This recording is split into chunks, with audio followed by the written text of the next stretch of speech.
Well, voting stations have officially closed. Millions of South Africans have made their mark choosing ward councillors and mayors.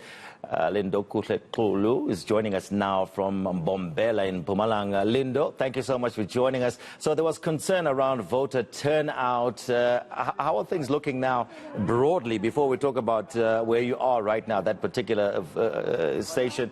How are things broadly in terms of turnout in Mpumalanga so far? In fact, what I want to do is to just perhaps, with your permission, try to show you what is happening now. Voting has concluded, as you rightfully said, but if you can just get a sense of what's happening here.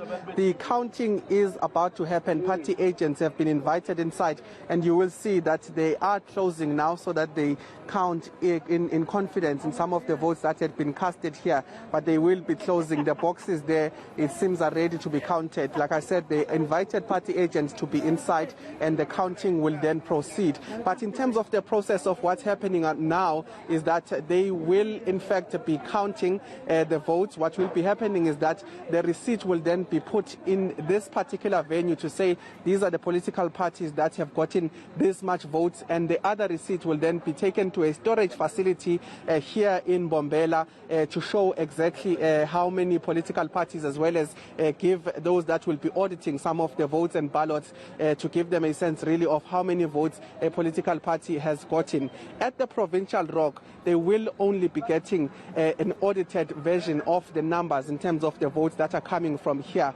But you are right, we are in Mbombela, in one of the stations just on the outskirts of the CBD where voting took place. It took quite some time for some people to get to some of the voting stations. The numbers were concerning. At around 4 p.m. we saw that there were about a turnout of 24%. But what we understood from the IEC as we kept on getting updates from them was that people were trickling in. We are yet to get an official word in terms of how many people have actually voted today, but they were aiming to say at the least they could reach the 50% mark.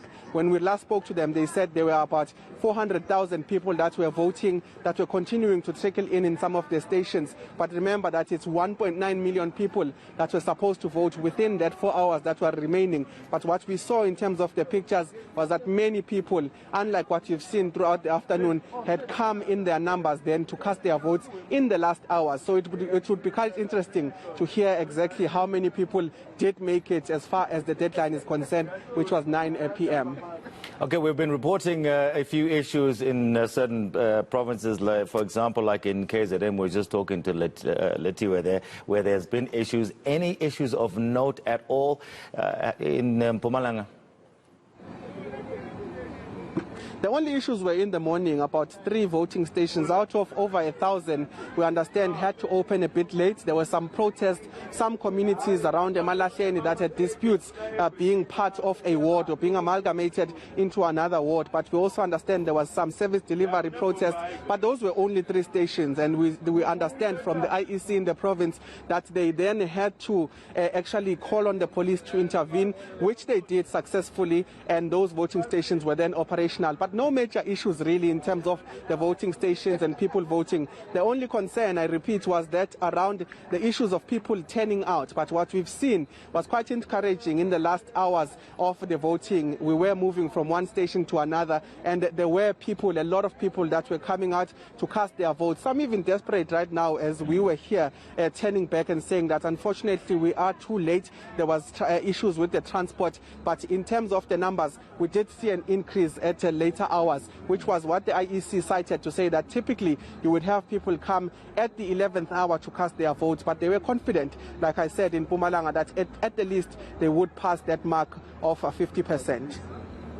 Okay, Lindo, thank you so much for talking to us. Lindokuhle there, he's in Mbombela at the present moment. Let's bring it back to this side of town, to Gauteng, where voters have flooded a Centurion polling station with less than an hour before it closes. Our reporter Barry Bateman is on the ground and joins us now. Barry, good evening. Thank you so much for joining me tonight. I've been seeing pictures. Yan was showing me a few pictures of long, very long queues, even after 9 p.m. in some voting stations in Tshwane. What's happening where you are? Are those queues still persisting? I lost you there. Can you ask that question again, please? Okay, Barry, I was just saying we were looking at some pictures taken by just people in queues in Tshwane, that some of those queues were pretty long, even after 9 p.m. Is that the case where you are? Yeah, that's right. Well, we're here at the Centurion Licensing Testing Centre. I was speaking to some party officials here earlier, and they said that it's been like this for most of the day. As it stands now, after that 9 o'clock closing time, we've got about 500 people still in this queue to be processed. I've spoken to some of the people here telling me that they've been in the queue for about 2.5 hours. But to tell me more about this issue and the broader issues is Tshwane Mayor Randall Williams. Mr. Williams, you've been around, you've seen elsewhere where there are problems. Just give me a broad understanding of what's being experienced at some of the polling stations.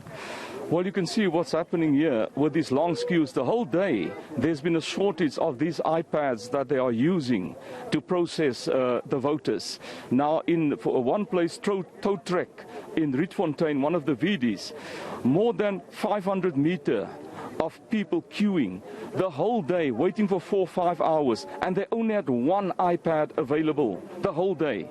There were requests for more iPads, which were simply ignored. It just shows the IEC has been totally to the IEC. Unprepared. You raised this with the IEC? Yes, they raised it with the IEC. IEC totally unprepared for these elections. And when I phoned tonight and I demanded that they send four more iPads were made available, new iPads, which they could have done earlier today. Same thing here. You can see this long queue, not sufficient iPads to process voters. I think this has been done deliberately by the IEC. That's a very serious allegation you're making there, Mr. Raleigh. It is, but it makes one angry because in Tow Track, we lost 200 voters that after queuing for 5 hours, they gave up and they went home. And that should never have happened. Will you take this up further with the IEC? Yes, we will certainly take it up with them. Thank you very much. Thank you very much, Mr. Williams. Well, there you have it. I can attest to that I have seen people leaving out of the frustration, coming to have seen the long queue here and simply turning around, or people having waited in the queue and you get to that point, you just had enough, and you leave because you're frustrated. However, earlier we were in Sunnyside, and I can tell you that at that particular station where we were at, things were running smoothly. There was no queue. Apparently earlier in the day there had been some people, but it had been sorted out. I was at another voting station in Garsfontein. Same story there. There was no queue. Everything seemed to be running smoothly. It was perhaps at this one and a couple of others, as Mr. Williams has said, where they did experience some problems. All right. Problems being experienced there in Tshwane. Thank you so much, our Barry Bateman on the ground. Problems at that particular station that is at, but other stations seem to be, things went pretty smoothly. That's